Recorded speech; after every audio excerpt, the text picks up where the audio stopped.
Saya seperti merasa kembali ke 23 tahun yang lalu. Kalau saya pertama kali datang di Paso. Dan menyampaikan apa yang harus kita lakukan di Paso. Membangun sebuah generasi yang mampu nyembah Allah. Bukan menurut yang kita mau. Tapi menurut yang Tuhan mau. Sampai hari ini saya dibuat seperti orang bodoh yang seperti baru belajar tentang penyembahan. Saya seperti orang yang baru datang di sebuah gereja. Saya ingat 18 November waktu saya datang. Dan saya dengar khotbah dan saya akan Tuhan begitu dekat dan saya bertobat di situ. Seperti itulah. Hari ini saya seperti keledai dungu kata Bani Asaf yang ada di kaki Tuhan dan gak ngerti apa-apa tentang apa itu penyembahan.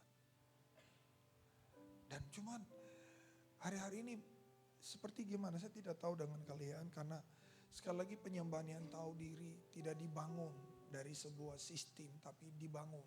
Kata kuncinya saya kenal siapa Allah yang saya sembah. Katakan amin. Saya tahu kesukaannya. Saya bikin ini bukan tentang saya dilihat orang. Yang pertama adalah surga bangga dengan saya. Nah gitu. Waktu kita bisa nyembah seperti itu, gaya bukan alasan. Kenapa Pak berdiri aja? Supaya Ayu punya berat badan hilang banyak masih. Masih kuat? Kuat? Oke, tetap berdiri aja.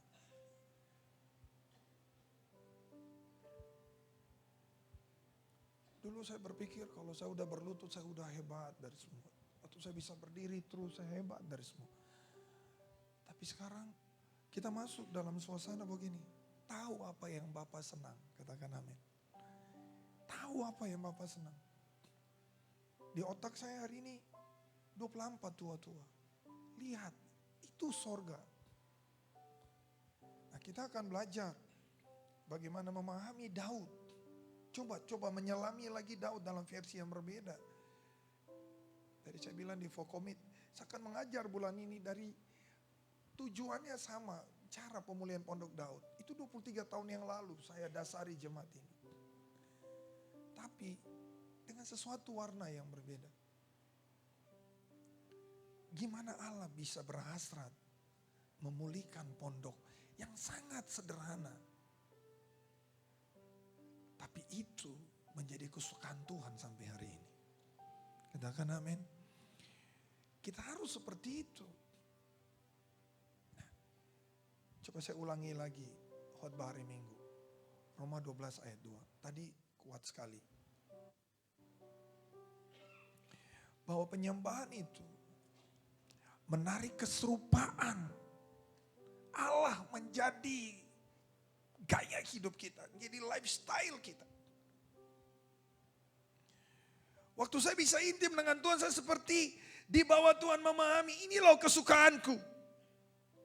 Semakin saya intim dengan Tuhan, semakin bukan berarti saya gak akan pernah lagi buat dosa. Tetapi sensor ilahi semakin aktif, katakan amin. Saya gak bisa jadi sama dengan dunia, gak bisa.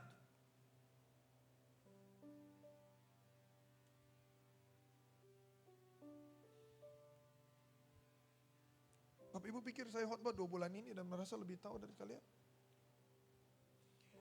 Saya seperti dihancurkan oleh Tuhan, saya seperti dibanting-banting oleh Tuhan.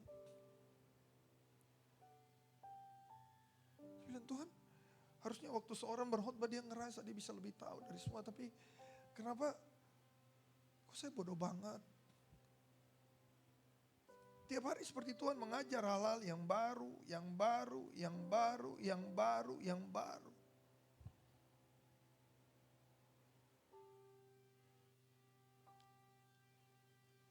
Tahu ya saudara rasa, tapi waktu saudara bisa bertelut di hadirat Allah, mengangkat tanganmu dengan penuh hasrat,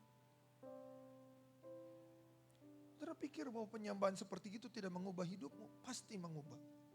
Katakan amin. Pasti mengubah, nggak bisa tidak, pasti mengubah.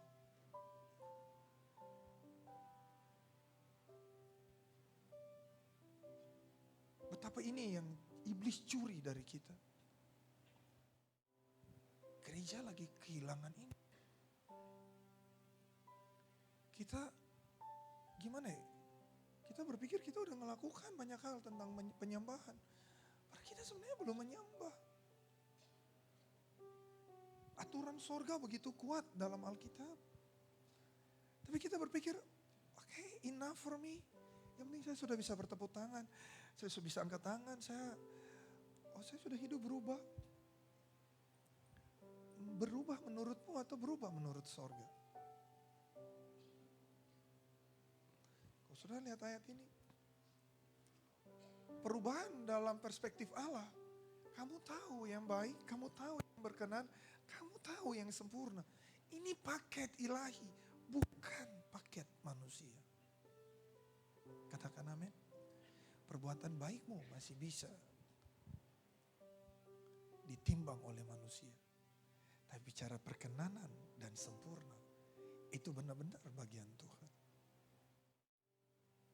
Karena itu ayat 1 bilang, jangan kasih tubuh yang mati. Kasih tubuh yang hidup. Ada rasa. Penyembahan itu harus ada rasa. Sama-sama bilang, penyembahan harus ada rasa. Nah, waktu Tuhan berasa, ya, makanya pemazmur bilang ini, biarlah manis kau dengar Tuhan, manis kau dengar Tuhan, dan hatiku bersuka karenamu. Ada rasa. Coba jangan terjebak ya. Mulai hari ini, ibadah Komsel jangan terjebak. Ibadah seperti ini jangan terjebak. Sama-sama bilang, kasih rasa buat Tuhan. Ini penyembahan yang mengubahkan. Ada sebuah lifestyle change terjadi di situ. Sebuah perubahan hidup yang nyata terjadi di situ. Waktu saya kasih rasa buat Tuhan dan Tuhan berasa.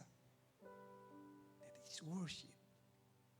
Waktu surga berkata, ini baru penyembahan. Perubahan pasti terjadi. Tepuk tangan yang luar biasa bagi Tuhan. Kurang kuat, luar biasa, kurang kuat.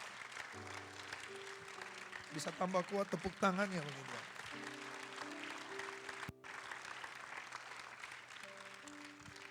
Nah, itu beta pesan buat Bapak Ibu. Mari hari ini penyembahan mengubahkan kita. Jangan penyembahan bawa kita dalam rutinitas. Jangan. Tapi penyembahan.